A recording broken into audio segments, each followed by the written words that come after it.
Ah, timvane pa. Kodi America ipita ku Irani? Itumiza asilikali ipita ku Irani?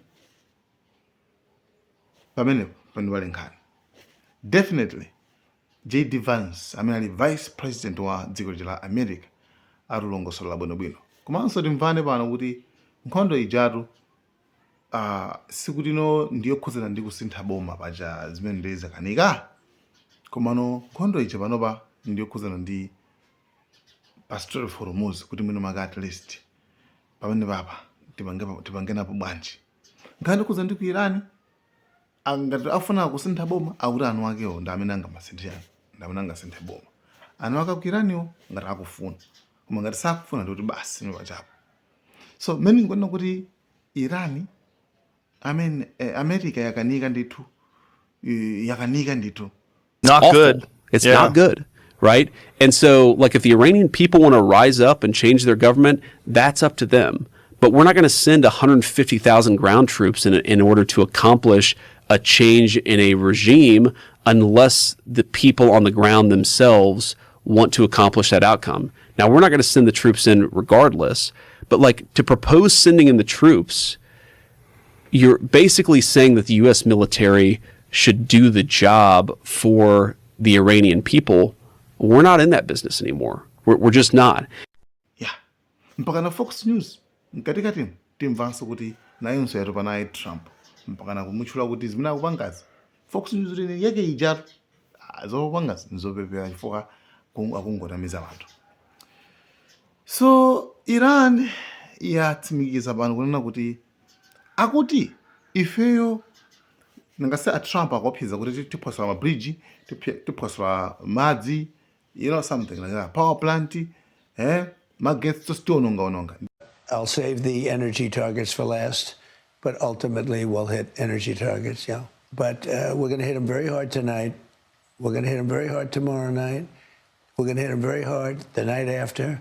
And then next week it gets really bad for them because next week comes the power plants. Next week comes the bridges. We're going to knock out all their power plants. We're going to knock out all their bridges unless they get to the table and negotiate. Do you believe the Iranians are serious about making a deal? I think they have no choice. The Iran yanakaya kunzuri zemungati banga ifesi tubanga zomwezo. Yeah, that's it. اقدامات تجاوزکارانه که رژیم آمریکا در انجام میده نیروهای مسلح ما قاطعانه به اون پاسخ میدن. هر اقدام تجاوزکارانه پاسخ قاطع جمهوری اسلامی ایران و نیروهای مسلح ما رو میطلبه که به اقدام خودشون مشغول هستن. ما هیچ تجاوزی رو و هیچ اقدامی رو علیه ملت ایران به پاسخ نمیذاریم و پاسخهای قاطع به اینها خواهیم داد. آمریکا، رژیم آمریکا، رئیس جمهور آمریکا باید بدونن که این مسیری است که قبلا هم Trump ziwoneka kuti remember kuti poyambirira paja kuyambira House komanso Senate senators House chenchan zonse amene kopanga malamulo ku America anavota kuti a Trump mphamvu zawo zikhale limited sangapange strike ku dziko la Iran pokhapokha ma senators apange proof aperekere ndithu amuze okay utakubanga azita konza azifusa kale nyumba azafusa ma lawmakers aku America kana kwazipanga zimene angambangezo. So apaziwoneka zoti nkhondo ija ikupitirirabe pamene a Trump akungopanga mwauka. So zafika pachapoti ma senators afuna tsopano nkhani ayilengere tsopano ku court. Yes, ayilengere ku court. Zimene zimachitika ndithu pa nthawi imene ma senators avota then kenako president kupanga makani. So iwo aja amakhala ndi ma options, amakhala ndi zinthu zochita. Amathakuyosa budget ku court kumene kuti abasa ulo takuyosa ni budget pa zimene mukupangazi. So nkhondo ya ku Iran ndi mmene ikuyendera. So ma senators akunziya amene ndithu definitely timutengera ku court. Nkhani iyi ayitengere ku court foti Trump akupanga zosemphana ndi zimene nyumba inavotera. What kind of litigation remedies there might be. In the past, those have been difficult to achieve, but in the past we haven't had passage of a will powers resolution in both houses. So I know that's being looked into.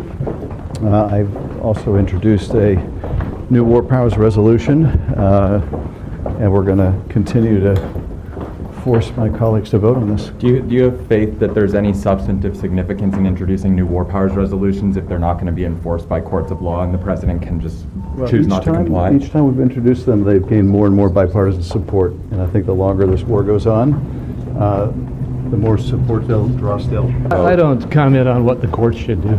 Would you ask a court to enforce the law that you guys have passed? As I just said, I don't comment on what the courts should do. Because now, I mean, you guys have passed the resolution. He shouldn't be able to continue the war. I agree with that. Have you asked a court to enforce the vote that you guys have taken? I'm not aware of any litigation. Trump akuti musadandaule pompano Iran will be defeated. Ari pompano Iran igonjetsedwa. They want to settle so badly. They don't like what we're doing. And they do want to settle. We'll find out whether or not we settle with them or we just finish it off. And we'll have Iran defeated soon. They'll be defeated very soon. Yet, day one, tamvari kumva mawu, takhari kumva mawu nokuti Iran yagonjetsedwa. Iran yagonjetsedwa. Iran has been defeated. Iran has been defeated. Panoba at Trump akuti no. Pompano Iran igonjetsedwa. I mean, chimodzi chikuyenera kukhala chabodza. Apa chino chake ndi chabodza. Yeah, ndekuti statement yoyambirirayi ndekuti sinali yolondola yayi. No one trusts Donald Trump, not just the Iranians, but anyone else who's a party to this conflict. I mean, Trump himself has said that it's a waste of time talking to the Iranians, but I think most of the world thinks it's a waste of time talking to Donald Trump. Zafika pachapona kuti Fox News imene ifirime yaliyaja kuti inde ndi ya Trump. Nayonso yafika pona kuti akuti izizi ndi BS. Like tena kuti yeah, I think mukudziwa. It's like zopusa zopepera. Okay? Ndiwadi yoti like BS. Okay? I mean, I don't know. Koma ndiwadi yoti kwana. So it's just BS. Akuti fire Trump nthawi zonse akhala ngoti hey, nkhondo hey, tiwina. Hey, nkhondo hey, tite ari mpakana 48 hours kenako mpakana miyezi. Right? Mpaka na miyezi. Ndezi zopepera zopambukana iwo akutero. Jessica has some notes over there. Let's turn it over to her. I did. So Jesse's best case scenario is that maybe this is a good situation in a year and a half. That seems like a while to wait for. I think we have a good handle on things, Jessica. We haven't been hit.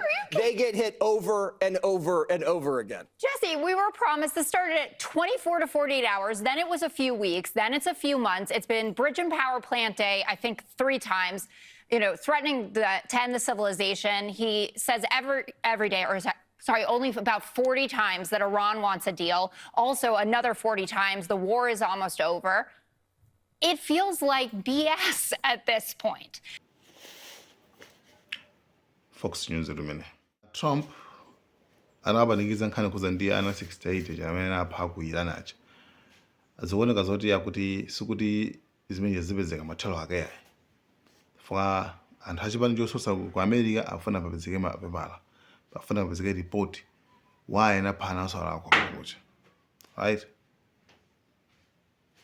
Democrats released a letter calling on your administration to unveil the findings of the investigation into a strike that killed more than 100 children on the first day of the war. Will you commit to releasing the findings of this investigation? Well, I'd have to speak to the generals that are doing because we mostly have generals. You know, I don't think anybody's going to ever be able to say what happened there. There are images from this site that show fragments that appear to be from U.S. Tomahawk missiles. Is it possible that old intelligence or a mistake during a very active time in the war led to this event. It is, but it's also possible that those images that you have are AI generated. Now, I know we're waiting for a conclusive report. I don't think there can be a conclusive report. Will you release the report missiles, when it is finished? I guess so. I mean, I have to ask the military people. There might be a reason why they can't. So, doon